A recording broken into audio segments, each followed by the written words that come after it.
Alright, you magnificent bastards, gather round, because today we're diving into a crossover so mad it could only come from my whiskey-fueled brain. Could the CIS, the Confederacy of Independent Systems from Star Wars, survive a Tyranid invasion? Now, I know what you're thinking.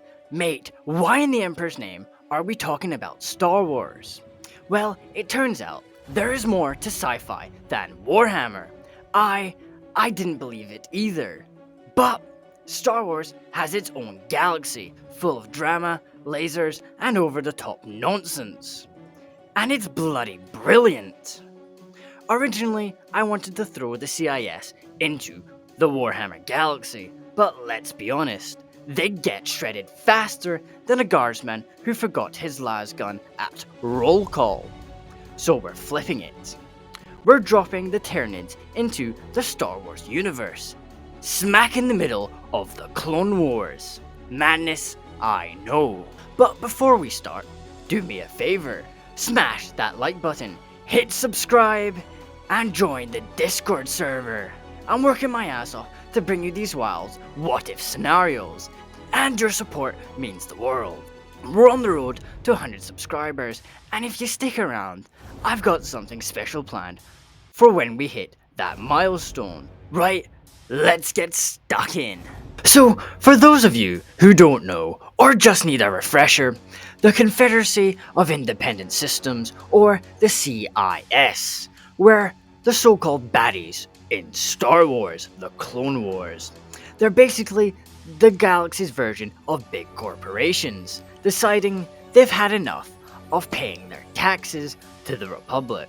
Led by Count Dooku and funded by the greedy megacorps, and powered by the droid armies, they wanted to break away from the Republic and do their own thing. Their army? Trillions of droids. Trillions. Everything from the goofy, quippy B1 to the terrifying droid Eka. They've got spider leg tanks, massive ships, and tactical geniuses like Admiral Trench, a creepy spider bloke with more brains than most of the Jedi Council combined. At their peak, around the third year of the Clone Wars, the CIS was a serious force to be reckoned with. They gave the Republic a proper run for its money, and if it wasn't for Palpatine's secret backroom scams, they might have actually won. But alas, all the droids got shut down in the end, and the Separatists became another cautionary tale of corporate greed gone wrong. Right, now, let's talk about the other side of this nightmare, the Tyranids. If you're not familiar, the Tyranids are Warhammer 40k's version of every alien swarm trope turned up to 11. Imagine ants on steroids, turned into monsters the size of tanks. They're a hive mind species that devours entire planets for breakfast. Biomass? Gone. Technology? Consumed. Everything they touch gets absorbed into the ever-growing swarm. What makes them terrifying is their adaptability. Plasma weaponry? They've evolved armor to resist it. Snipers? They got a creature for that. Tanks? They'll grow a beastie big enough to flip one over and crack it open like a tin of beans. They're like nature's cheat code for war. Their strategy is simple. Land, eat everything, breed new bugs, repeat. They've got big monsters, little ones, flying ones, and even ones that fart out spore clouds to kill ya. They don't mess about, and they're one of the few factions in Warhammer that could reasonably conquer the entire galaxy if Games Workshop didn't need to keep selling minis. Here's how this madness kicks off. Picture it, the Tyranids, fresh off devouring yet another nameless galaxy. They set their multifaceted bug eyes on an entirely new feast. The Star Wars galaxy is sitting there, blissfully unaware, minding its own business in the middle of the Clone Wars, and everything is already a massive dumpster fire. The Jedi are dying, The clones are fighting tooth and nail, and the CIS is throwing droid armies at the Republic faster than you can say, Roger, Roger. And then it happens. Somewhere out in the unexplored fringes of the Outer Rim, a tendril of Hive Fleet Behemoth creeps in. Now, for those of you who don't know, Behemoth isn't just a Hive Fleet, it's the Hive Fleet. They ain't the sneaky type that slowly infiltrates and consumes. These are the bullies of the Tyranid hierarchy. Behemoth is loud, aggressive, and hungry. They don't tiptoe in. They crash into your galaxy like a meteor with a grudge. Their arrival starts subtly. At first, tiny ships disappear off trade routes, colonies go quiet, the usual ominous sci-fi warnings. Then, out of nowhere, they hit. Their first targets are those backwater Outer Rim worlds you've probably never heard of.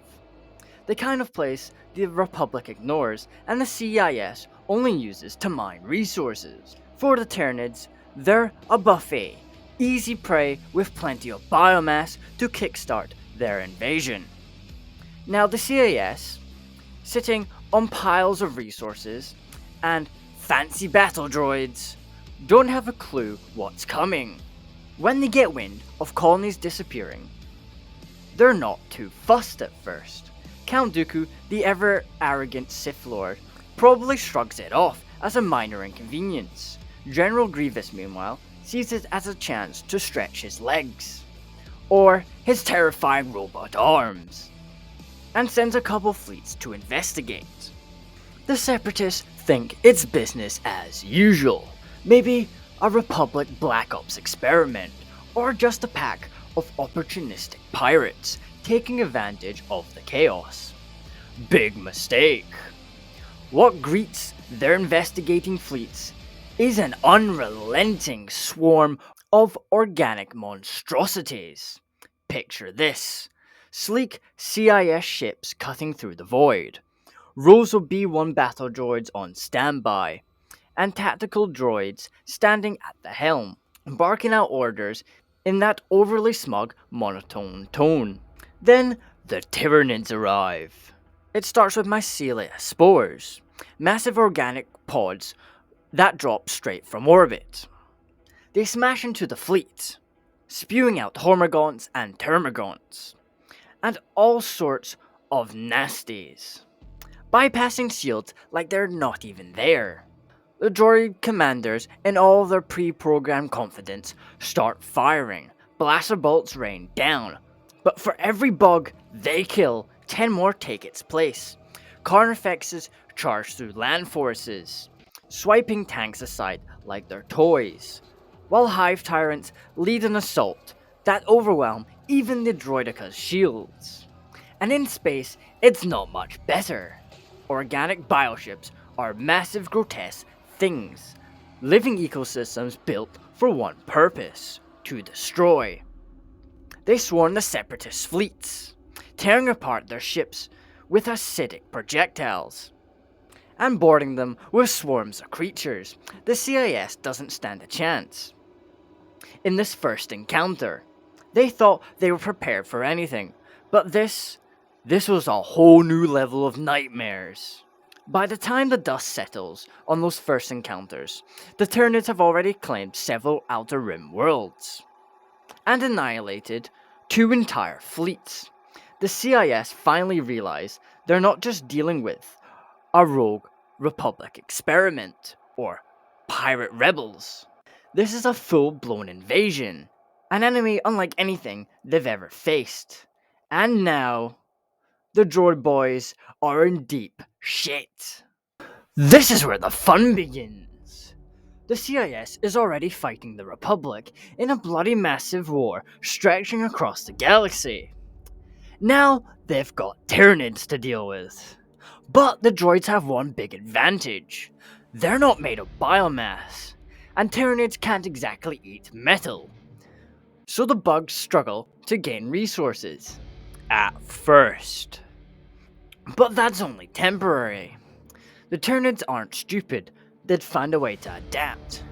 Maybe they'd start targeting CIS organic leaders. maybe they'd capture Admiral Trench or General Grievous, and cook up some horrific new monstrosities based on their DNA. Either way, the bugs start figuring things out, and the CIS is in major trouble. Meanwhile, the Republic notices the chaos in the Outer Rim and starts thinking, maybe we should stop shooting these droids and worry about the giant-ass alien swarm eating everything. This is where things get a little political. Padme Amidala tries to broker peace, but half of the Senate wants to keep fighting. The Separatists. Even as the Tyranids are munching everything in the galaxy.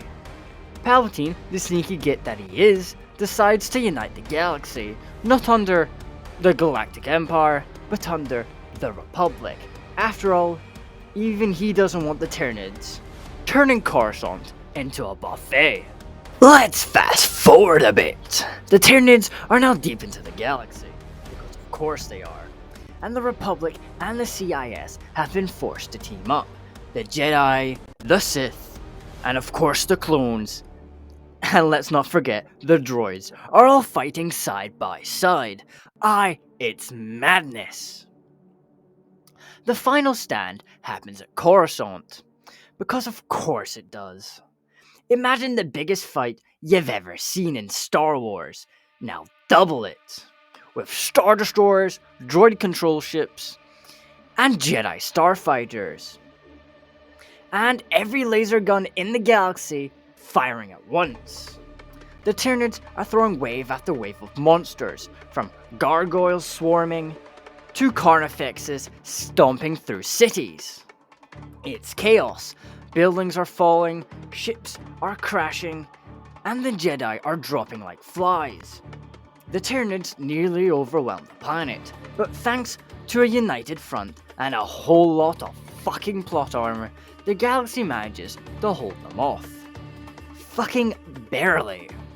So, could the CIS survive a Tyranid invasion? Sort of. They wouldn't survive as the CIS, they'd evolve into something greater by the end of it. The galaxy would be united under a single banner, probably a heavily militarized Galactic Republic. The droid army would get a massive upgrade and become the backbone of the new galactic military. The clones would still be around, but in smaller numbers, because, let's be honest, the Tyranids love eating clones. The Jedi, mostly wiped out, because the Tyranids see them as a big shiny snack. And Palpatine, oh, he's laughing all the way to the throne. He's got his united galaxy, and now he just needs to play the long game to turn it into the Galactic Empire. Classic Palps. So there you have it, folks. The CIS doesn't just survive, they change the galaxy forever. The Tyranids, well, they're still out there, lurking, waiting for their next meal. What do you think? Could the droid boys pull it off, or would the Tyranids steamroll the Star Wars galaxy? Let me know in the comments. And if you've enjoyed this mad rant, hit that like button, subscribe, and share it with your pals. And remember, we'll swarm you with droids before drowning you in laser fire. Have a killing day, you bloody legends, and I'll see you in the next one.